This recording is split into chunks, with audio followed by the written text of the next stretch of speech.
तो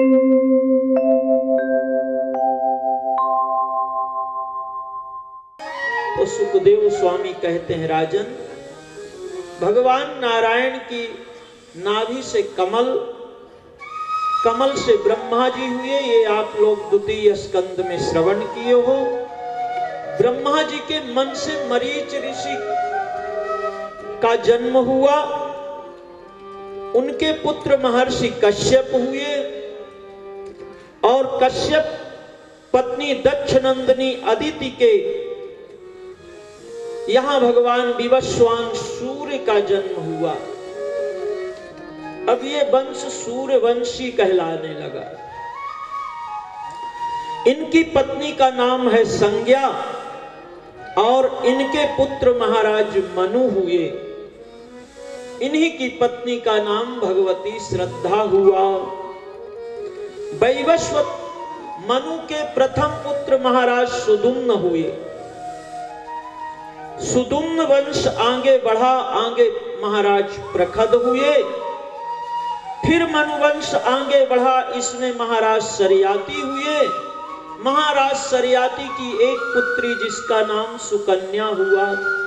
एक बार ये आश्रम में महर्षि च्यवन के यहाँ गए और ये महर्षि च्यवन तप कर रहे थे, तो ये सुकन्या ने, उनकी आंखें चमक रही थी, इसमें कांटा चुभा दिया और इनसे रक्त निकलने लगा।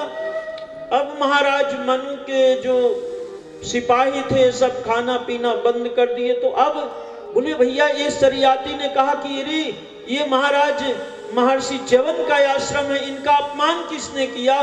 तब ये कन्या कहती है कि पिताजी ये ज्योति दिख रही थी, मैंने कांटा चुभा दिया। बोले, बिटिया ये तुमने ठीक नहीं किया।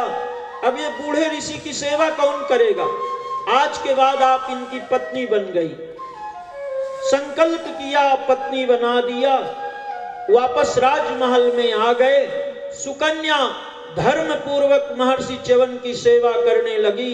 एक बार देव वैद्य अश्विनी कुमार आए, इनका सत्कार किया इस कन्या ने। अश्विनी कुमारों ने कहा, देवी वर मांगो। तो बोले, मेरे पति के नेत्र आ जाएं और ये युवावस्था को प्राप्त कर ले। सुकन्या के तप के प्रभाव से देव वैद्य अश्विनी कुमारों ने एक फार्मूला दिया जिसे आप लोग ठंडी में पाते हो, उसका नाम च्यवनप्राश हुआ। अब बोले, बूढ़ा खाए जवान बन जाए, तो ये भागवत का फार्मूला है। तो ऐसे सुकन्या हुई। अब आगे मनुवंश आगे बढ़ा है। महाराज नभग हुए, इनके पुत्र राजर्षि नाभाग हुए हैं। मनुवंश फिर आगे बढ़ा। अब इसमें परम तेजस्वी राजा इक्ष्वाकु हुए। ये अब सूर्यवंश की जगह इक्ष्वाकु वंशी कहलाने लगे। आगे वंशावली बढ़ी। महाराज मानधाता हुए। मानधाता के पुत्र योगीराज मुचकुंद हुए। वंशावली आगे बढ़ी। यौवनाश 37 पीढ़ी का वर्णन है। हम लोग विवाह में जाते हैं तो बोले, भाई छोरा के पिता को क्या नाम है? अमुक नाम। बोले, दादाजी को नाम? कोई समस्या नहीं। अब जहां परदादा का नाम आया तो वहां कान में कान लगा के अरे पूछो तो सही। और अगर और कोई परदादा के पिता का नाम कहे तो बोले, महाराज बस यहीं तक बात। 7 पीढ़ी का भी हमें याद नहीं रहता, पर यहाँ तो 37 पीढ़ी है। ये विनाश हुए। देखिए, ये वंशावली सुनने का भी बड़ा महात्म है, इसलिए आप संक्षेप में सुनते जाइए। ये विनाश हुए। इनके पुत्र महाराज हरित हुए। हरित के पुत्र महाराज युत्स हुए। युत्स के पुत्र महाराज त्रिदस्यु हुए। त्रिदस्यु के पुत्र महाराज अनरण्य हुए। अनरण्य के पुत्र महाराज हर्यश हुए। हर्यश के पुत्र महाराज अरुण हुए। अरुण के पुत्र महाराज त्रिवंधन हुए। त्रिवंधन के पुत्र महाराज त्रिशंकु हुए। अब त्रिशंकु जब आए तो इनका विचार बदल गया, संविधान बदल दिए। बोले, मैंने इस हाथ से पुण्य किया है तो इसका फल मुझे इसी हाथ से मिलना चाहिए। गुरु वशिष्ठ ने कहा, राजन ये कोई संविधान ये आपका नहीं चलेगा। जो आप आज पुण्य करोगे इसको अगले जन्म में मिलना चाहिए। बोले मैं तो अभी चाहता हूं। बोले मेरे पास ऐसी कोई विद्या नहीं। उस समय विश्वामित्र जी का तप बढ़ा हुआ था और तप के साथ साथ अभिमान भी था। बोले जो कार्य वशिष्ठ नहीं कर पाए वो विश्वामित्र करके दिखाएगा। हे त्रिशंकु, मैं तुम्हें स्वर्ग भेजता हूं। और अपने मंत्र शक्ति के साधन से विश्वामित्र जी ने महाराज त्रिशंकु को स्वर्ग भेज दिया। और स्वर्ग के देवता, अरे ये कहां से आ गया, ढकेल दिया। आज भी बोलते हैं त्रिशंकु बीच में लटके हुए हैं, ऐसे लटके हैं। जब हमारे यहाँ कोई सरकार बराबर नहीं बन पाती, बोले त्रिशंकु सरकार आ गई, न इधर की न इधर की। ऐसे लटके हैं, इनके मुंह से लार गिरी और वो एक नदी का रूप धारण किया। उसका नाम है कर्मनाशा। गंगा की महिमा अभी अभी आप सुनोगे कि एक बार डुबकी लगाने से कई जन्मों के पाप मिट जाते हैं, पर इस कर्मनाशा नदी में स्नान करने से जीवन में जो पुण्य किए हैं वो नष्ट होते हैं। ये बिहार में आज भी है कर्मनाशा नदी। तो ऐसे ये त्रिशंकु हुए। त्रिशंकु के पुत्र राजर्षि हरिश्चंद्र हुए। अब हरिश्चंद्र के सत्य को कौन नहीं जानता। यही विश्वामित्र जी ने छल किया। स्वप्न में महाराज हरिश्चंद्र देखते हैं कि मैंने अपना राज्य किसी संत को, किसी ऋषि को दान दे दिया। ब्रह्म मुहूर्त का स्वप्न था। विश्वामित्र पहुंच गए, बोले राजन आपने दान किया है? बोले हाँ महाराज, स्वप्न में किया, पर किया तो सही। तो बोले अब राज खाली करो और राजकाज के साथ साथ सांगीता का दान दो। जैसे राजकोष में हाथ लगाया तो बोले जब राज्य आपने दे दिया तो राजकोष भी तो मेरा ही हुआ। धर्म संकट में महाराज हरिश्चंद्र पड़ गए। अब जहां जाते हैं वहां विश्वामित्र का राज्य। काशी में गए, अनेकों प्रयत्न किया, पर समय ने ऐसी परीक्षा ली कि कोई काम ही नहीं लग रहा। अंत में अपने आप को बेचने को तैयार हो गए कि सांगीता तो चुकानी। सायंकाल के समय काशी के डोमराज आए और महाराज हरिश्चंद्र को खरीद लिया, पर सांगीता पूरी नहीं हुई तो काशी की एक गणिका आई, रानी और पुत्र दोनों को बेच दिया, पर सत्य को नहीं टाला। लगन लगी राजा हरिश्चंद्र की, भंगी घर झार्यो। लगन लगी राजा हरिश्चंद्र की, भंगी घर झार्यो। अब बेश्या रानी मौल करत है, बेश्या रानी मौल करत है, बचन नहीं टार्यो। जाकी लगन लगी है, जाने कही विधि छूटे जिए रारो। जा विधि छूटे जिए रारो।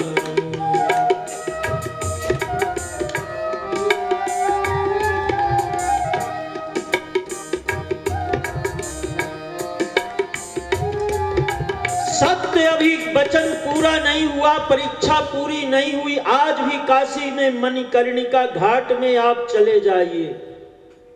आज काशी में मणिकर्णिका घाट की ऐसी महिमा है कि 12 महीना चिता की अग्नि बुझती नहीं।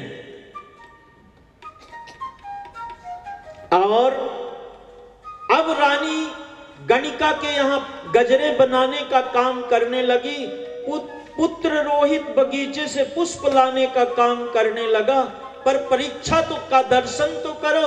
एक दिन रोहित वो बगीचे में गया और एक सर्प काल का रूप धारण करके आए और रोहित को डस लिया। रानी बिलखती हुई मणिकर्णिका घाट पे गई। महाराज रात्रि का समय है, महाराज मसाल जला करके चौकीदारी करे। हे देवी, रात में तुम, बोले महाराज आप पहचानो ये आपका पुत्र है। बोले मेरा पुत्र और पिता का कोई रिश्ता नहीं, इस समय मैं डोमराज का दूत हूं, उनका नौकर हूं, उनका चौकीदार हूं, बिना कर लिए संस्कार नहीं करने दूंगा। महाराज कैसी बातें करते हो? अब इतनी परीक्षा, जब कुछ रानी के पास कुछ है नहीं, जैसे साड़ी का पल्ला फाड़ के कर देने लगी, उसी समय भगवान धर्म प्रकट हो गए। ये है परीक्षा। बोले राजन, जब तक पृथ्वी पे सूर्य और चंद्रमा का प्रकाश रहेगा, गंगा में जल रहेगा, तब तक आपके नाम के पहले सत्यवादी राजा हरिश्चंद्र के नाम से जाने जाओगे। बोलिए भक्तवत्सल भगवान की जय। ऐसे महाराज हरिश्चंद्र हुए हैं। हरिश्चंद्र के पुत्र रोहित हुए, रोहित के पुत्र हरित हुए, हरित के पुत्र सुदेव हुए, सुदेव के पुत्र चंपक हुए, चंपक के पुत्र विजय हुए, विजय के पुत्र भरुक हुए, भरुक के पुत्र ब्रक हुए, और ब्रक के पुत्र बाहुक हुए, और बाहुक के पुत्र राजर्षि सागर हुए, और सगर के पुत्र महाराज असमंजस हुए। सगर के कारण ही सागर की उत्पत्ति हुई। महाराज सगर की 2 रानियां हैं।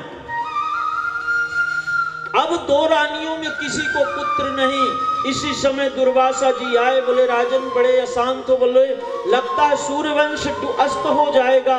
बोले नहीं राजन, एक रानी को 60,000 पुत्र होंगे और एक रानी को 1 पुत्र होगा। अब दोनों रानियां फैसला करें कि किसे 1 चाहिए, किसे 60,000 चाहिए। दोनों रानियों ने पूछा, मैं भगवान ये बताओ कि 60,000 पुत्रों की क्या विशेषता है? तो बोले जब युवावस्था को प्राप्त होंगे तो पृथ्वी पे इनका सामना करने वाला दूसरा कोई पुरुष होगा ही नहीं। और 1 पुत्र, बोले 1 पुत्र से वंश चलेगा। बड़ी रानी ने कहा मुझे तो 1 पुत्र चाहिए। छोटी रानी कहती कि मुझे 60,000 पुत्र चाहिए, जिसके भय के कारण पृथ्वी पे मेरे नाम को लोग जाने। समय आया, संत ने एक तुमड़ी बोलते हैं, इतने छोटे छोटे बीज होते हैं, वो जो आज ट्यूब नली में बच्चे होते हैं, ये हमारे भागवत का विज्ञान। एक एक दाना रख दिया, घी डाल दिया ऐसे मटकी में, और एक एक धाय नियुक्त किया। समय आया, 60,000 पुत्रों का जन्म हुआ। युवावस्था को आए तो आप ऐसे पराक्रमी कि इनका सामना करने वाला कोई नहीं। महाराज सगर ने यज्ञ किया। यज्ञ में एक घोड़ा छोड़ा, अश्वमेध यज्ञ। अब जहां जहां वो घोड़ा जाता, इनके बच्चे पीछे, कोई घोड़ा को पकड़ने वाला ही नहीं मिले। तब इंद्र भयभीत हो गया और इस घोड़े को चुरा करके ले जाके गंगा सागर में बांध दिया, जहां भगवान कपिल तप कर रहे थे। महाराज सगर के 60,000 पुत्र पृथ्वी पे घूम के आ गए, पर घोड़े का पता नहीं लगा। तब पृथ्वी को खोदते खोदते गंगा सागर पहुंचे। यहां भगवान कपिल ध्यान में थे। बोले अरे हन्नताम ऐसो, मारो मारो, ये संत नहीं चोर है। भगवान कपिल ध्यान से बाहर आए और कमंडल का जल लिया, ऐसे छोड़ा तो 60,000 पुत्र जल के राख हो गए। महाराज सगर को पता लगा, ज्येष्ठ पुत्र असमंजस को भेजा। असमंजस गए, भगवान कपिल की आराधना की, घोड़ा लेकर के आए। अश्वमेध यज्ञ पूरा हुआ। महाराज सगर तप करने के लिए वन में चले गए। महाराज असमंजस को पता लगा कि मेरे भाई तो अधोगति में पड़े हैं। भगवान कपिल ने कहा महाराज, अगर गंगा मैया इस पृथ्वी पे आ जाएं तो गंगा से ही आपके भाइयों का उद्धार होगा।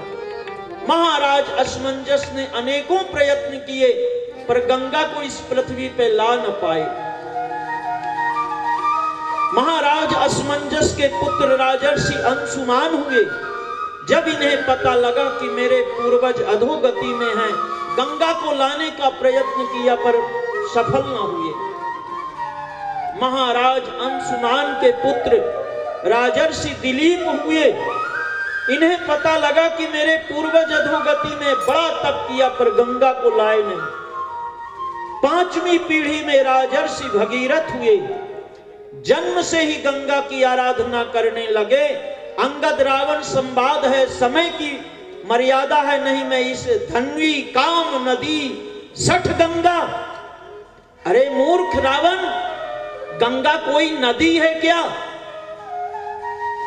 गंगा तो अमृत की धारा है जिसकी गति आप सुनते हो। गंगा मैया की ऐसी महिमा है कि महाराज वीर बाहु शिकार खेलने के लिए जंगल में गए और एक सिंह के द्वारा इनका राम नाम सत्य हो गया। अब अधोगति में चले गए। अकाल मृत्यु जिसकी होती है उसे अधोगति में जाना पड़ता है, इसका भी बड़ी व्याख्या। अधोगति में चले गए। अब तो संजोग ऐसा था कि एक कौवा महाराज वीरबाहु की अस्थि को लेकर ऐसे गंगा से उड़ रहा था, और जैसे ये गंगा से उड़ रहा था तो दूसरे पक्षी ने कौवे पर प्रहार किया और उस कौवे से महाराज वीरबाहु की चोंच हड्डी जो है, अस्थि जो है, वो गंगा में गिर गई कौवे के चोंच से। और जैसे वो अस्थि गंगा में गिरी तो महाराज वीरबाहु प्रेत योनि से मुक्त होकर भगवत धाम को चले गए। ये है गंगा का महत्व। गंगा गंगा बोलो भाई हरे श्यामलिया, गंगा गंगा बोलो भाई हरे श्यामलिया,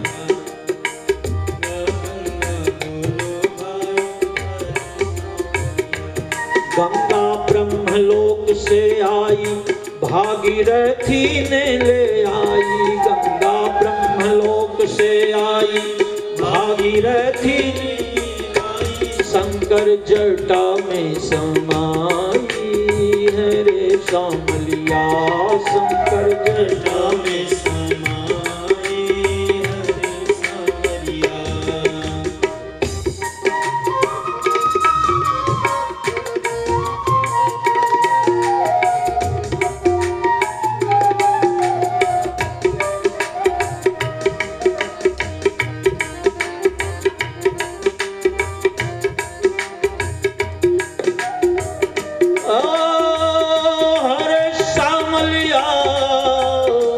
हरे श्यामलिया